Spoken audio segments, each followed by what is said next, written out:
الله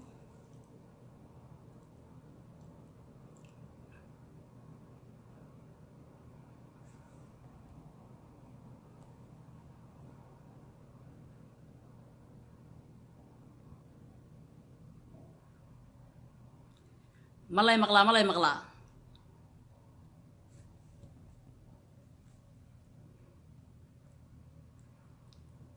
ما يمقليدان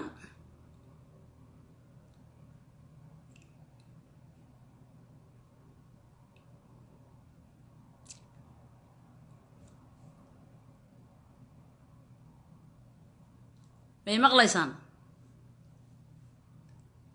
هلو هلو هلو هلو أصحابتا فيديو كان إيشار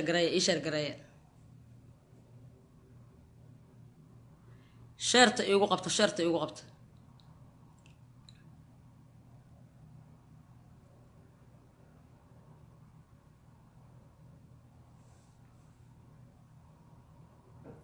شيرت إيقو قبطة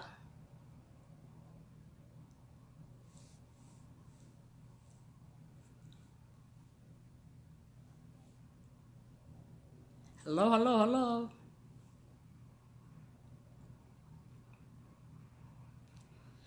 وايد السلام يا أصحابتا يسي وذا شير قراية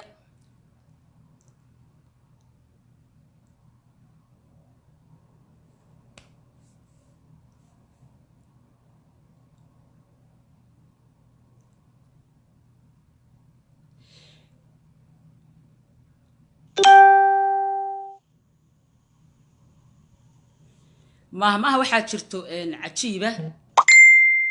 oo Soomaalidu inay wada yaqaanaan uma maleynaayo dad bay gaar u tahay dadkaas dadka ma aragtay aan anigu ka soo jeedo maamadu waxa la yiri run aan la sheegin ma ahanay rati dameerka raad qurxoon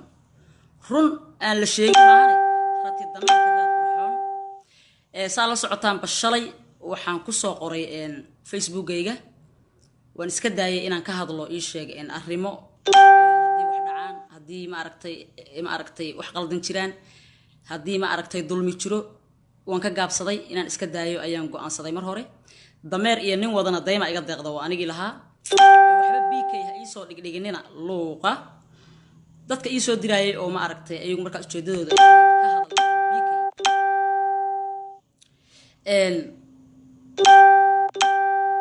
waxaan idin sheegayaa aniga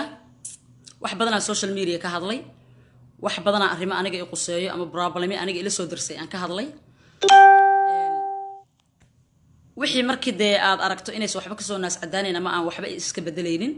ama hadii aad dulmigaada soo dad lagu haayo ama aadigu lagu dulminaayo inay Soomaalidu sidiisu u yaala tahay markaan ogaaday family-gayga ay ma aragtay dhowr mar ila hadleen oo igu dhaheen inta dulmiga waa nacabta waa ku ognahay laakiin qof la yaqaan tahay dadku si qaldan ay ku arkayaan wallahi waayaan dambe inaan iska gaabsadaan go'aansaday go'aanka ma aragtay familkaygana tala aan ka qaatay go'aan aan gaaran oo ahay laakiin hal mid aan ka soo kicisay waxa la ii soo diray video muuqaal la ii soo diray hadda aan idin soo share gareey oo YouTube-ka ku jiro waxaan idinka codsanayaa muuqaalka inta aan la dejin in aad inta aan laga saarin in aad degsataan oo ifbaari u degsado muuqaalkaas waa waraysi wiil ayaa la waraysanayaa waa Nairobi nin wari ah waraysanaayo muuqaalkaas markii la ii soo diro daawaday wiilka la waraysanaayo aniga naftirkayga magac dhabay oo meeshii isoo galiyay arinta la waraysanaayo soo dhexgeliyay ani ahaan waa wax mar hore dhacay oo hadda aniga arrinta ma taagnayn laakiin sheeko ku keenay Soomaaliyay muuqaalka markaan daawaday waxa ii soo baxday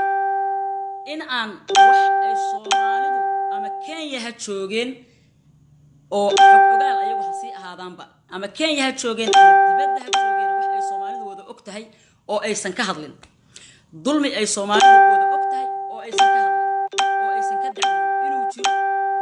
waxaan wax sii soconaya ay tahay markaan arkay damiirkaygu u siin waayay inaan ka aamuso maadaama aniga magacaygana meesha ku jiro oo arrin hadda ka hor dhacday oo aniga igu dhacday oo ninka sheekeynay walaalayaalow aniga 2014 Nairobi tagay waa markii ugu horreysay Afrika aado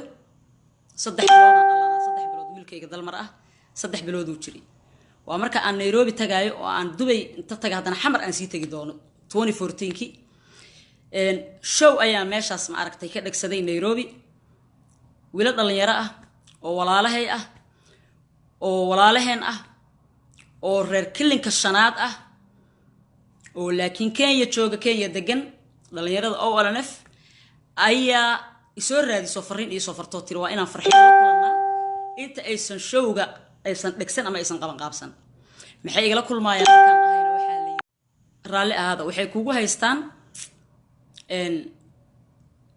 ninkii ahaan jiray kilinka shanaad madaxweynaha Cabdi Maxamed Cumar barnaamijyo uu leeyahay ayaad ka heestay marka inaad la kulanto waay waxaan iri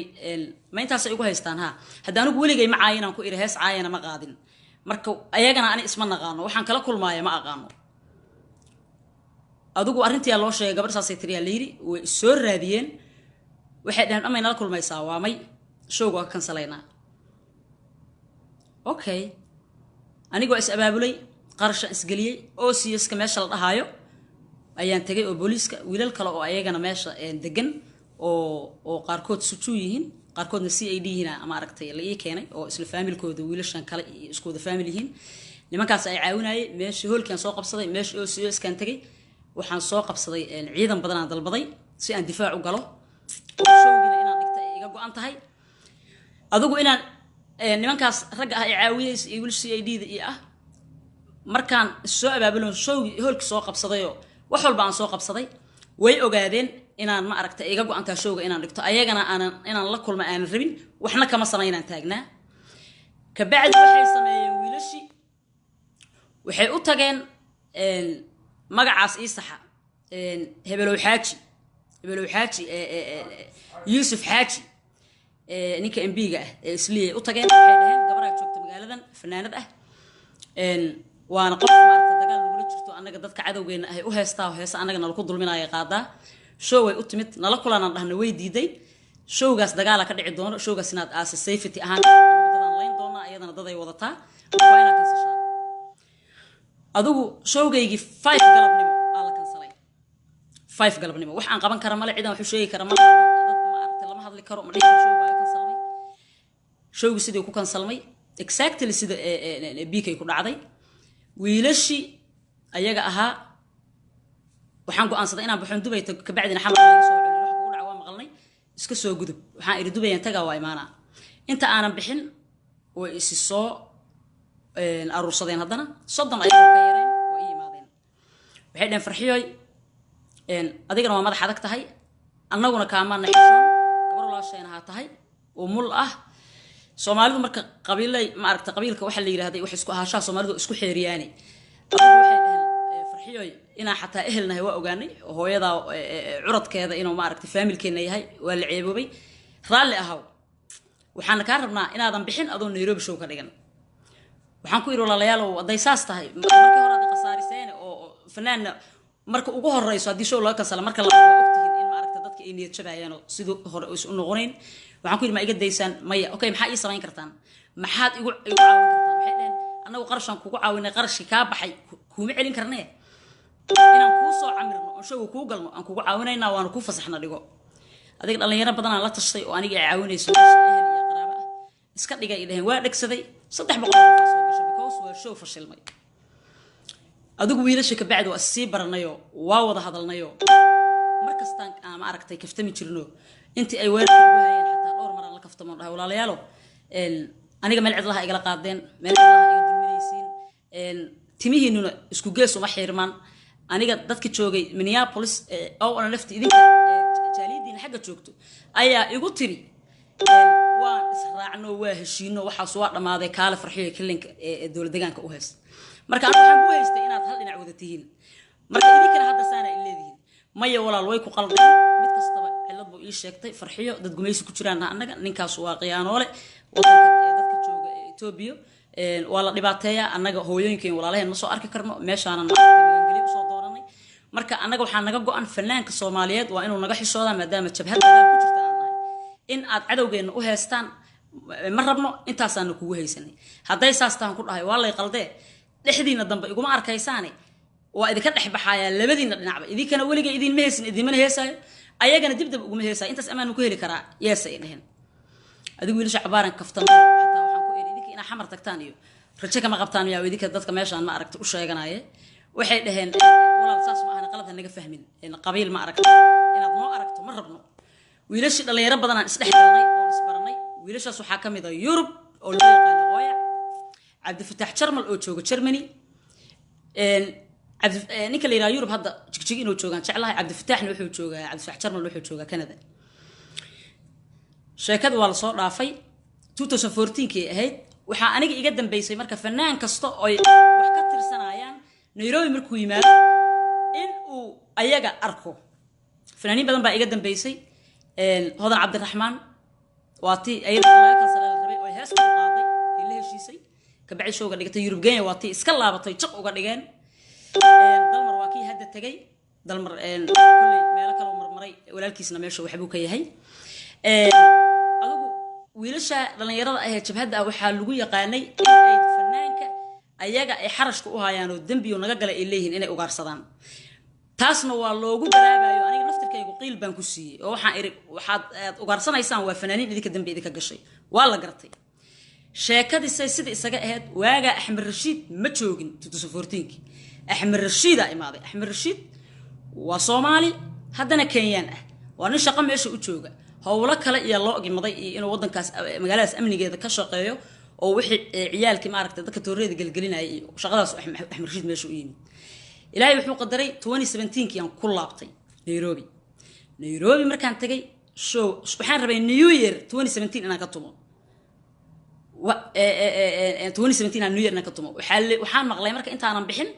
in uu u socday Nairobi ilka casi hadalkayga si fiican u dhageystay New Year oo rabaha leegu yiri anigu sidaydaba fanaaniinta inaan ka wareegsadaan jeclaan noloshayda fanaan show kama dib dhagsan aanon ilka casi waxba la hadlin oo waxba weydiin marka la ii sheegay inuu New Year rabo gaban ka dhahay 10kii December aan dhagsaday hooyaday iyo wiilkaygana waan waday showgi markaan saa u dhagsaday Axmed Rashiidna waa la ii sheegay akhbaartiisa Axmed Rashiidna u tag iska wargali inuu amnigaaga habeenka showga uu sugo Axmed Rashiid aan u tagay intaan bashowga dhicin waxaan ku iri aboowe saasa jirto okay waa yura baay soo dhawow showgaaga dhagso garabkaagan taaganahay showgiyaan dhagsaday showgi markaan dhagsaday isla wiilashi ayaa soo raadiyay waa alla balama waa ii yimideen waxay dhaheen farxiyo waxaan kugu nimid haye haddana ma iskeentay inaan dhahay waxay dhaheen waxaan kugu nimid waxaan maqalnay inaadan Nairobi showba u imaano familkaaga aad u timid hooyada iyo cunugaaga kula socdeen oo arrin family aad u timid oodan showba u imaan dalmar iyo waxa isku dhacsanaa ilka case hadaa xusuusataan inuu dalmar lacag ku soo diro kuugu dhaliyay inaad show dhigato hool asagu kuu kireeyay si aad ilka case u baloogto waxaan ku yiraahdaa dhageysta walaalayaal dan kale leedihiin meeshaan ina ii sheegataan rabtaan hadda ka horna waa ii sheegateen social media soo ma gelin idin ma dhaleecayn waxyaabo badan baan xeerinayay waxaan ku iri arintaas ma jirto dalmarna isma maqlin hoolna ii ma kireyn dalmar ilka casan dhexdooda ima deeqda ayaga laba nin raga ah walaalayaal maxay taa sheekadan awadan asaga nugu yiri dhaheen waxaan ku iri dad xataa idin ku dhaho ma soo aadaysiin maxaa laba fanaan dhexdooda idinka galay haddaadan qabyaalad iyo xumaan wadinina nimay waxaan ku iri mid kale ilka cas xamar waa la kaftamay waxaan ku iri ilka cas xamar u socdaan maqle ma ka baqaay miyahan ku iri hadda idinka soo diray anna inaan xamar aan uga hormaro oo aan revenge sameeyon ka aarsado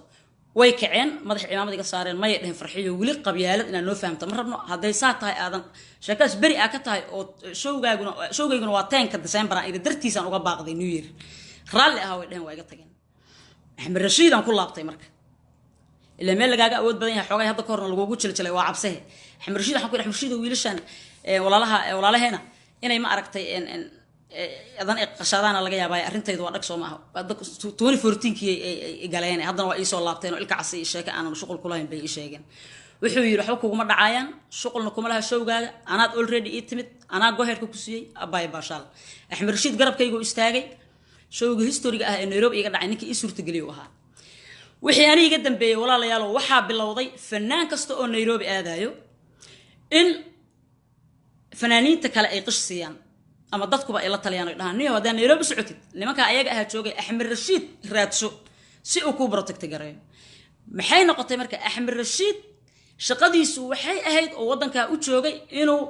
amniga ka shaqeeyo ilmaha saqajaamada oo dadka ka dhiciyo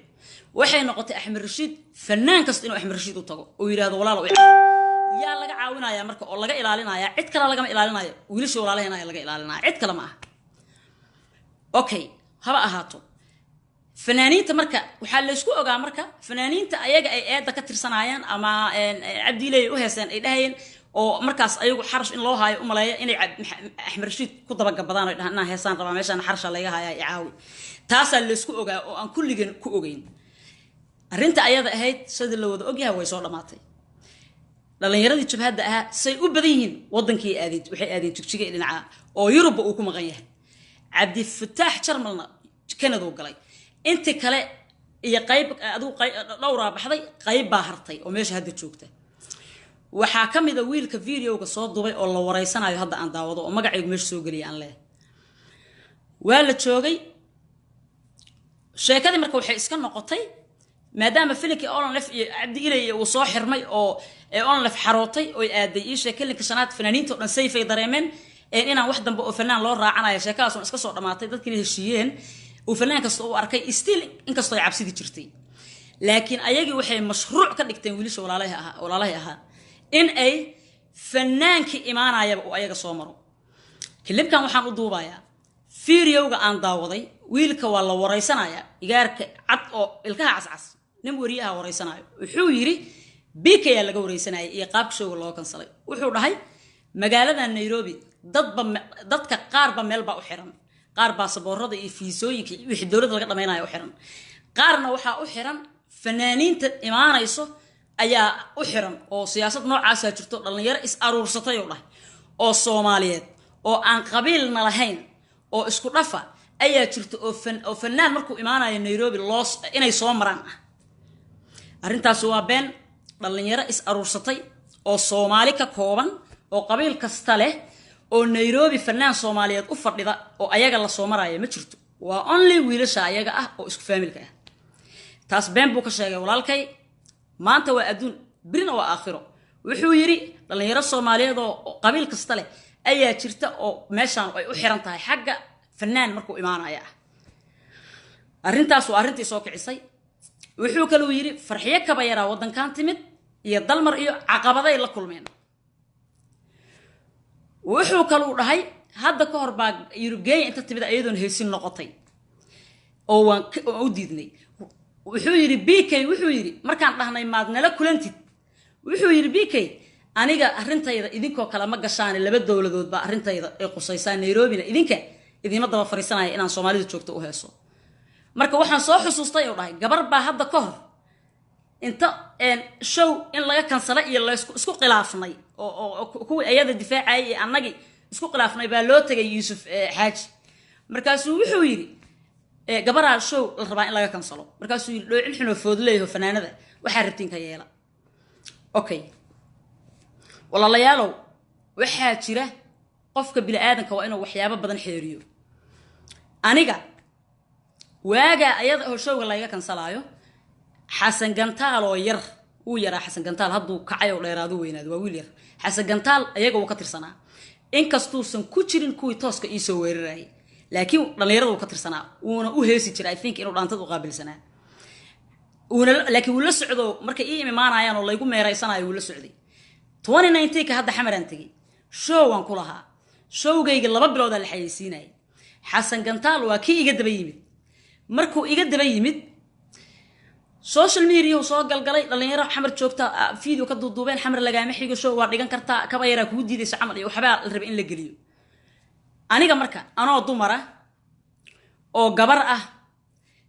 fitmada dumarnimo waa abuuri kari garbasaarka intaan tuurto waa dhihi karay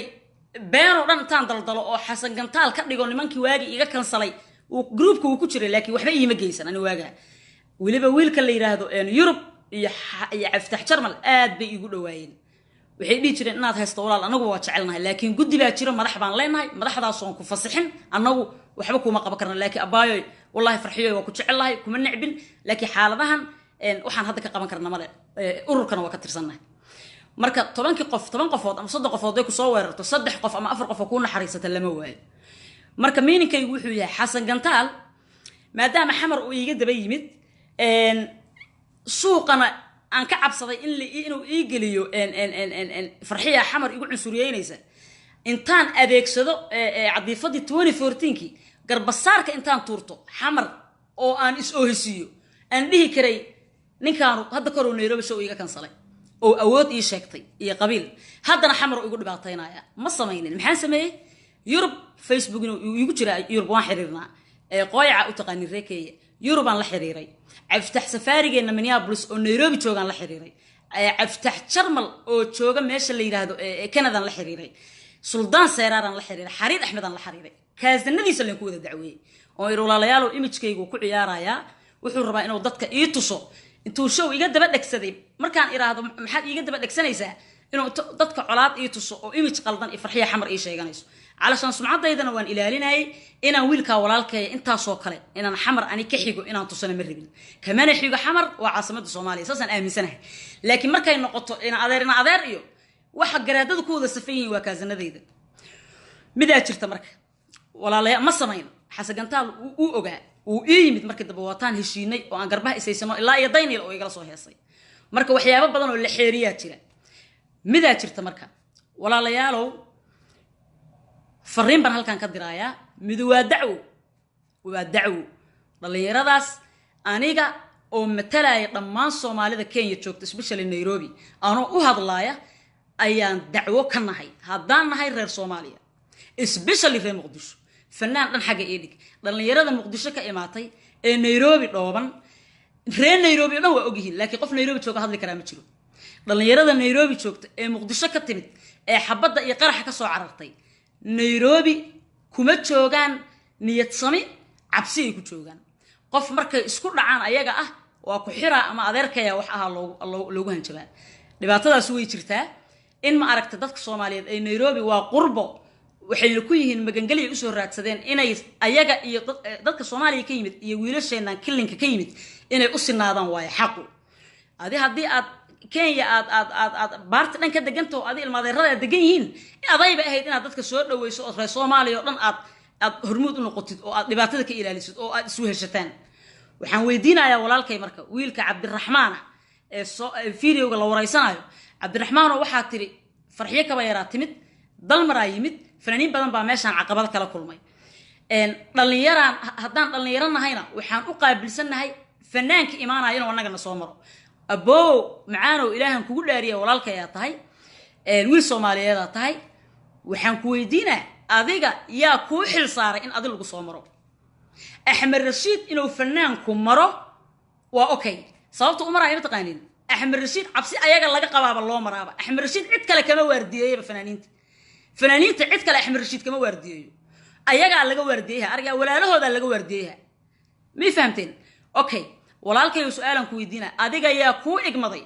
yaasa adiga ku doortay fanaanki imaanayo Kenya Nairobi in uu idinka idin soo maro su'aashaas kama jawaabi kariyo maxaa ka tahay Nairobi adigu ma nin madaxa tahay ma ii sheeg ma business kala meesha ka socdo oo fanaaniinta waxa la weydiinaa taxi oo dawladda adigu tahay ma tihid fanaankaas wuxuu u baahan yahay oo kaliya waa inuu dawladda isku soo register gareeyaa Kenya inuu show ka dhigaayo wadanka dadka iska leh iyo أحمد رشيد أو صومالي ذا والوالن شو فنان وسيف ودريمه صومالي ذا هذا الدجال يبوك كدرين لهاين شوقة يهدي فنان كعد جار وراتسنيس وكعب سنة إنه أحمد رشيد وقرب كيس تاجنا أنت شو فنان كوباهيه فنان كمركا وحكو كلفاية أما كو قصباية إنه إذا كان صامره أبوه يجت شوال صلاة الله جربا وحكو صهري واجي شوقة هذه كنسليسين وحان waxaad igu tirahdeen farxiyo dad gumaysi ku jiraanna waana lagu qalday kilinkana dawladda kama jirtay kii ugu xumaayo gumaysi ugu xumaayo hadda galay marka gumaysi inaad noo soo raacdo adoo gabar walaashan oo Soomaaliyeed oo calankii buluuga ah naga dhaxeeyo oo Soomaalinimadii dhiig naga dhaxeeyo ayaan diidanahay oo calool xumaana idin haynaa fanaaniintiinan kilinka shanaad u heesayso waxaad ka cabanayseen walaalaheeyo waa idin jeclahay waxaad ka cabanayseen gumaysi buu ahaa gumaysina waad naga badisaan oo xanuunkiisa idinka yaqaan idinkoo gumaysi xanuunkiisa yaqaan ilaahan idinku dhaariyay inaad Nairobi ku gumaysataan Soomaalida joogto hadduu fanaan yahay iyo hadduusan fanaan ahaynba oo Soomaaliya soo cararay oo magangalay soo doontay inaad ku gumaysataan محقبة أدو جميس كعرّ جميس وحول يهي قان إن أدو ولالك الصومالية تسيب جميستي محقبة حق ما وغلط وحاكوسو هاري أنفرين ودرايا for example أنيقا وحان آمن سنة سومالي لانتن أنك الله لادنو أن مالي إلهي كان الله عينينو إيا مقدسو labadaba wax aan ka suurta gelin ayaa Kenya Soomaalida joogta ka suurta gala oo ka dhaco aniga maanta hadii aan xamar tago xamaran ku dhasho intaan ku soo la ekaado waa meeshan ku faano Soomaa dawladana right now maanta kulli waxa meesha wax ka ah hadii taliye ciidan uu yahay kulli waa aniga haybtayda Soomaa ila idinka qabiil idinka kari waayay fanaanan xarash u haayo ama ha ka yimaado Somaliland ama ha ka yimaado kilinkee hadii aan fanaana xarash u hayo anoo xamar joogo intuu yimaado aan baxo aan Cabdifatax Shaaway u tago ama aan Saadaqjoon u tago oo ku iraahdo ninkaas ina showga iiga kansashaan raba ana xarash u hayo na kada fakaariyana leeyahay bax waa idab daran tahay wixii idinkeeda ka dhaxeeyay laakiin laguma kansalayo fanaan Soomaaliyeed oo Muqdisho imaaday saas la dhahayaa waxa ku soo haray Hargeysa maanta hadaan anigu tago dadka inta xun baa ku badan dad baa isaga kici kara dad baa fikir qaldan iga haysan kara hadii show intaan ka dhagsado Hargeysa la igu dhaho qolooyinta is abaabulaan inta qaswadeennada ah ay u tagaan dawladda ay dhahan farxiye ka bayr in showga laga kansalo last minute aan rabnaa oo tii dheerad lagu dhigo dad waxa la helayaa ii soo istaaga oo dhaho saani gobonnimo ma aha waa gabar waana fanaanad wax laga kansalaayo malaha laakiin nasiib darro dhalinyarada walaalahay ah ee Nairobi joogto waxa ay waxaanu dhibaato u sameynayaan waa duud waayelay ku dangiigan duudka waayelay ku dangiigan waa idin si fasiraya xayowga hadii aad fahmaynina waxay haystaan garab ilma adeeradooda madax ka ah Kenya way u tagayaan meeshaas waxaas meeshaas in la kansalaan rabnaa leeyna hore looga kansalaa madaxda Kenya ee Soomaalida ah ee walaalaheen ah ee Kenya madaxda ka ah anigu magacyadooda ma wada aqaano hebel xaajigaas oo hadda ka hor u tagay markii showga laga kansalay ka bacdi oo afkiisa iga yiri ana ka kansalay dagaal dhacayaan leeyahay yiri ninkaas oo islii haysto adeerkaas ama abtigaas aan ka xusuustaa inta kale magacyadooda ma aqaano haday wasiirro yihiin haday xildhibaan yihiin dadka Soomaaliyeed ee Muqdisho ama Somaliland ama Puntland meel kasta ka yimaada ama koonfur oo dhan ka yimaada ee Nairobi degan ee Nairobi jooga xil baa idin ka saaran xil ayaa idin ka saaran gumaysi dadban oo qaab darana meesha ka socdo haddaan idin xusuusiyo dhalinyaro Soomaaliyeed oo reer Muqdisho ah ayaa waxay dhiganayeen sanad guura nabad iyo nolol ah maxaa samayseen ilaahan idinku dhaariyay inta tooreeyay la gasheen aad nabad iyo nolol anaga wasno fash dadku ma ilaawin boogna inaan soo faarfaaro ma rabo wiilashan walaalahay ah waa wiilal umada Soomaaliyeed qabiilada Soomaaliyeed qabiil kamida ay yihiin qabiilka ay wiilashaas yihiin waa dadka kilinka shanaad ka soo jeeda 15 maray wax yihiin walaalahay oo habriyaalahay dhaloona dhana ah abtiyaashay hooyaday ku hooyaha ah curadka hooyadayba ah ay idin ma quuro xumaan idin ma quuro idin mana caynaayo laakiin runtu waa laga maraystaan annagu waxaan ku mahmaahnaa hadaan nahay ii sheeg dadka koonfurdega oo waliba xayowga ah run aan la sheegin maahane rati dameerka raad qurxoon run aan la sheegin maahane rati dameerka raad qurxoon may maqlaysaan waxaan ku soo gabagabeynayaa oo aan taas uga baxaya tukala iyo daba taale wiilashaas walaalaheen ah mar dacwaan aan ka nahay aanoo matalaayo Soomaalida Kenya joogto oo dhan mar dacwaan ka nahay oo madaxda Kenya joogto ee Soomaaliya oo dhan meesha u joogto haday dhibaato ku dhacdo lambar 1 wiilashaas dacwo looga yahay in amaan laga helo ninka la yiraahdo Axmed Rashiid aniga intuu ii saaran yahay halkaas because waa ninka kali aan habeenka si fiican ma iska raaxaysan kartaa la igu dhahay ninku iman kara ma lahani waxa Axmed Rashiid fanaaniinta u maraana wiilasha walaalaheen yaryar ee dheer ee cadcad ee ilkaha cascas waay marka walaalow markaan runta ku sheego kilika shanaada ka timid Nairobi magangaliyaad u timid waagi hore hadda kilika waa ku shidan yahay magangaliyaad u timideen dadka xamar ka yimid ama Somaliland ama meeshay rabaan ka yimaadaan meesha qurban nacas waayo ayaga naftirkooda qaxooti bay ku yihiin marka waxa aad dheertiin oo kaliya waa in ilma adeeradin meesha madax ka yihiin qabiilkiina u badan yahay marka soo ceeb ma ahan meeshaan iscaawin lahayn inaan isguumeysano soo ceeb ma okay arintaas laga waantooba dhalinyaradaasna si wada jir ah loo wada dacweeyo waan ka baxaya waxaan ka rabaa inaan wax yar ka hadlo arrinta BK iyo reer Muqdisho wax yaraan rabaa inaan reer Muqdisho xusuusiyo wax yar adduunkan waa laga tagayaa maanta waa adduun birina waa aakhiro ninka la yiraahdo BK sida dadku inta aqliga u saaxiibka ah ay ogyihiin Facebook ba hadda ka hor tan lagu furtaa wixii la raba laga sheegay okay way cunsuriya la yiri xamarna xabadan ka xiga hawlaha BK waa kii hadda ka hor hadloo yiri xataa Facebook ma lihi laakiin chipki Soomaalida waa la geliyay ma la geliyay hadda markii showgi laga kansalay BK marka maxaa dhacay BK laba mar showga laga kansalay wiilashaas ka kansalay markii la kansalayna Facebook oo dhan wuu isqabsaday digasho Soomaali maxay tiraahdaa midida ka ku galiya iyo ka saa kugu yiraahdo ka xanuun badan ka saa kugu yiraahdo xanuun badan maxaa dhacay markuu BK tagay Somaliland inuu dhaho Muqdisho barteeda iga joogto inta kale halkooda dollar iga badan hadalku la mid yahay idin sheegaa marka haday xusuusto idin ku yartahay aniga dhowr mar ayaan waxaan ka hadlay arrimaha Somaliland waxyaabaha ka dhaco fanaaniinta xidigaha geeska Muqdisho hadda kor lagu xiray si adagaan uga hadlay reer Somaliland inta aqliga u saaxiibka ah suula iyo wada saareen inta qaswadeennada ahna waxay icaynayeen sanadan anoo u kuurgelin ama aan reer Somaliland focus fiican saarin ama aanan calooshooda iyo waxay galaan iyo waxay gudaan aanan baarin inta xumaanta waday ee dhukura ii bixiyay icaynayay qadaadooyinta igu aayay ayaan cuqdad yar ka qaaday waa u xanaaqay waxaan iri dadkan waa cunsuriyiinba waa iska dhaadhiciyeen because maalin kasta ay soo caayaan maalin baa anoo Carmel Mall Minneapolis ka jooga habbi khaliifs aragnay hadal yar oo kululaysi aha ayaan dhahay farxiib hadaan tour aadayna inaan ku raaco waay intee aadna intaan hargeysa ahaynaan dhahay ee hoyga fanka waaya waa la dhahaa laakiin aniga ma ogi inay yihiin hoyga fanka muu socotid ma tagaay hargeysa walaalayaal waa idin jecel laakiin idin ma soo socdo adduunka dhan iska hora iyaalo ina iga qasaarisaan ma rabi show la kansalana kama bixi karo waa la joogay intii yarayd wati haddana xanaaq iyo cuqdad la igu qaaday anoo Nairobi joog waxaan is aragnay Iglan Saalax way iga wareysata arrinta waataan si waadax uga hadloon dhahay walaalahay waa kululeysanayeen xogaa yar way kululeeyeen ana waa kululeysanayeen BK hadalkii aniga iga soo baxay iyo hadalkiisu waa isku mid qofka walaalkaaya marka aad ku digato marka aad ma aragtay aad tiraahdo oo kugu macdahay oo qasaarana uu gaaray dad walaalihiis oo Soomaaliyeena ay xumeeyeen waxa dhan uu israacinaya Muqdishona gaar uu leeyahay hay dhaafto because meesha ugu badan ee looga diganay reer Muqdisho ahayn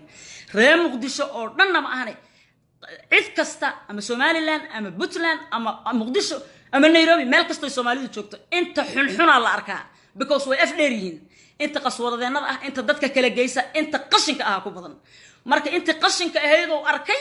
wuuna xanaaqay waana bil aadan malaa'ig ma ah marka hadalka BK wuxuu la mid yahay anuguba hargeysa ma tagaayidi aan dhahay maxaa ka dambeeyay inaan dadkii walaalahay ahaayeen aan ma u tagaayo iyo ma rabo inaan si fiican u barto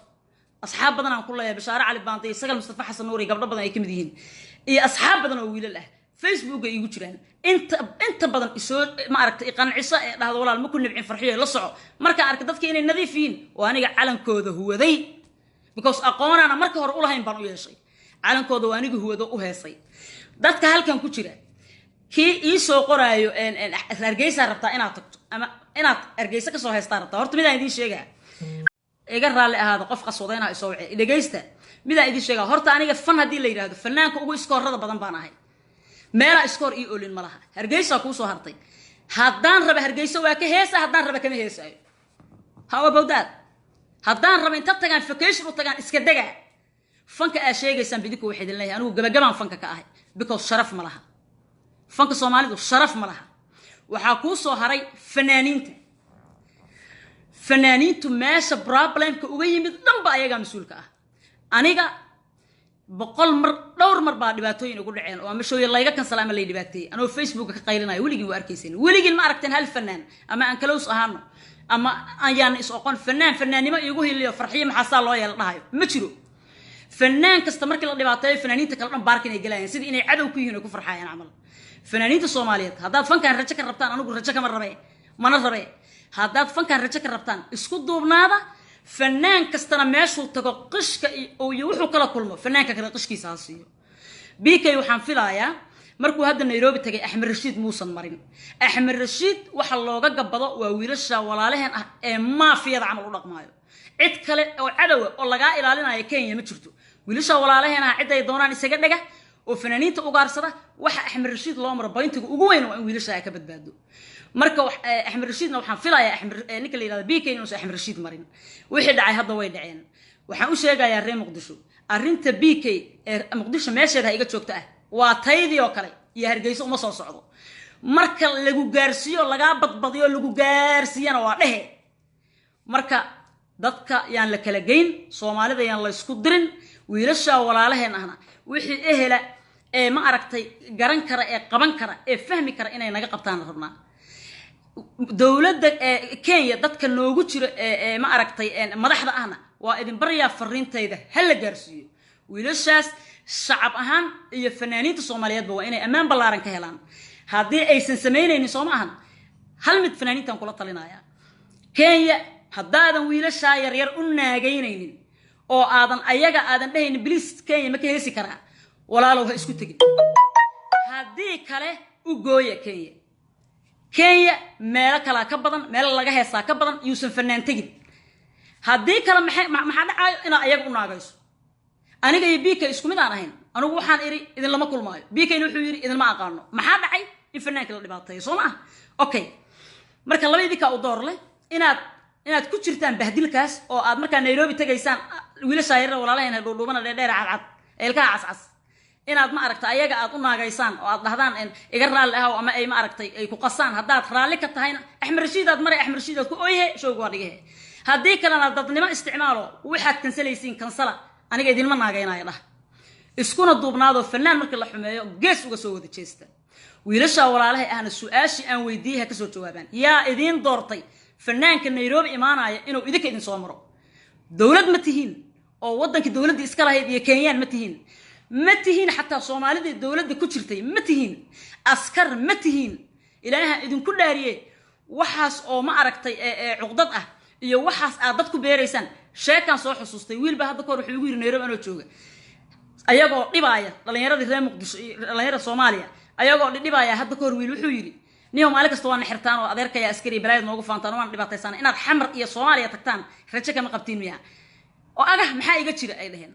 wiilashi saalaha laba kamid oo hadalka tiri waxaan maqlay inay ta soo tahriibeen Mexico San Diego meelahan ay ku xirnaan jireen oo dadkii la celiyay ahaayeen toos xamar laga dejiyay asa iska baroorteen xamar maad imaanaysaa ma waliga is iriba xamar maad imaanaysaa miyaan is iri haye adduunku meel ma jiro gacan la barkan doono ilaahay baa ogay Soomaalidu dhahan marka nin naag shukaansaayaan cid loo martin doono lama oga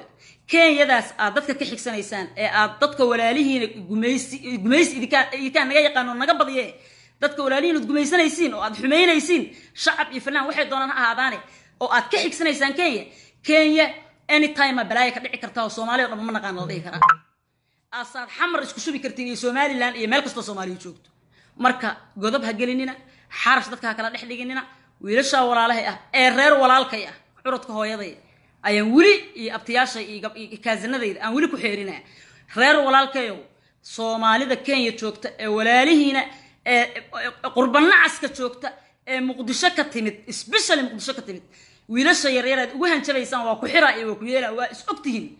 arqaf Kenya jooga sax waa soo qor waa cabsaha hore laga xiraa dadka Kenya jooga hadda sax ma soo qori karaan abursanaan baa ka jirta waa loo sheeganayaa meesha marka walaalayaal waxaas waa ceeb waxaas waa Soomaali kala geys cid la mudan doonana Ilaahay baa og waa idin baryaaya wiilasha walaalahay ah waa idin nasteexaynaya waxa ka waantooba oo iska daaya waana idinka dacwoonaynaa inta daawanaysa iyo inti u leh inay la xiriirto madaxda Kenya wiilasha walaalaheena dadka laga qabto BKna reer Muqdisho ka calool fayoobaada ninka aniga waxaan iri oo kale u buu yiri Sooma waana gaarsiiseen inta xunaa gaarsiisay waa la gaarsiiyay qofka xumaan lama gaarsiiyo mideeda kale adigu hadii hadda lagu yiraahdo farxiyo way ku nacab tahay oo adigu aad daacad ka tood oo adiga aad jeceshay daacad ka tahay ma isoo jiidanay ma soo ifogeynay BK cunsuri waa leeyahay idin nacab yahay leeyahay BK waa fanaan fankiisana aad u jeceshiin fanaan kasto Muqdisho ka soo jeeda BK ka jeceshiin marka BK ma gacaltooya la tusaa oo la soo jiidanay ma soo waa la fogeynaa oo dhibaatadiisa lagu diganaa dad waaweynatin aqligan cidiyaha isaga gurna looma siin waxa ku soo haray wiilasha walaalahay mid kale ugu daraaya ilaahan idin ku dhaariyay suldaan seerar iyo xariir axmed waa walaaladin ilma adeeradin oo kaliksanaad ka soo jeeday ma ku xeerin weysan sidii loo soo dhaweeyay بيكي مركا انت دبا دغتين اد مر كنسشين مر لباد كنسشين سلطان سيرار iyo ma ku xeerin weydeen ninka la yiraahdo xariir axmed ma ku xeerin weydeen waxba ma xeerinaysan Soomaa shaqul maafiyo anagu Nairobi aan joognaa maafiyaana isbaara noo talamiya walaalayaal ilaahay ka cabsada maanta waa adduun birin waa aakhir warana fan danka malihi anytime any minute aan ka baxaya dhowr 10 sano soo heesooya adduunka meelan tagina malaha marka waa idin salaamaya inta samaha jecel kor Allah ka dhigo ummadda Soomaaliyeed bogeeda burcad Allah isu mariyo dadka isku diraayana ilaahay dadka ka qabto oo qaswadeynada ah waa idin salaamaya waa idin jeclahay bye bye